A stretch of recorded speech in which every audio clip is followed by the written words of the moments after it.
اور کوئی بھی معزز بندہ ہوگا، کوئی بھی اچھے خاندان والا بندہ ہوگا، حیا اس کی صفت ہوگی۔ آسان کر فرما اذا فاتت حیا فاصنع لما شئت، جب حیا ختم ہو جائے جو مرضی ہے کہہ تو۔ ہمارے جو ٹک ٹاکر ہوتے ہیں، جو ایسی حرکتیں کرتے ہیں، ان کے اندر سے حیا ختم ہو جاتی ہے۔ جب حیا ختم ہو جاتے ہیں پھر بندے کے رشتوں کی پہچان، پھر ماں کے سامنے وہی حرکتیں کرتا ہے جو باہر گلیوں میں حرکتیں کرتا ہے۔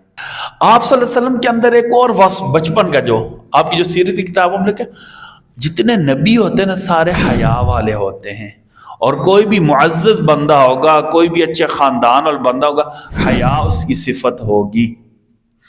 آسان کر فرما اذا فاتت حیا فاصنع لما شئت، جب حیا ختم ہو جائے جو مرضی ہے کہہ تو۔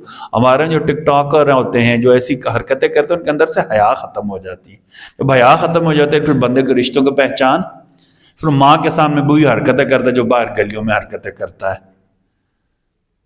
پھر وہ نہ اپنے باپ کو پہچانتا ہے، نہ باہر کسی سفید داڑھی والے کو پہچانتا ہے۔ ٹھیک ہے نا، میں آپ کو حقیقت بتاتا ہوں، ٹھیک ہے نا۔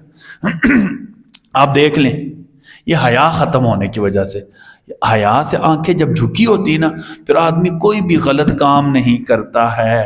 جب حیا ختم ہو جاتی ہے پھر بندہ چور بھی بن جاتا ہے، ڈکیت بھی بن جاتا ہے، پھر بندہ غلط سے غلط کام کرتا ہے، پھر کوئی بھی ٹھیک کام نہیں کرتا ہے۔ اذا فاتت حیا فاصنع لما شئت، جتنے نبی ہوتے ہیں نا یہ سارے پیدائشی نسل اندر نسل حیا والے ہوتے ہیں۔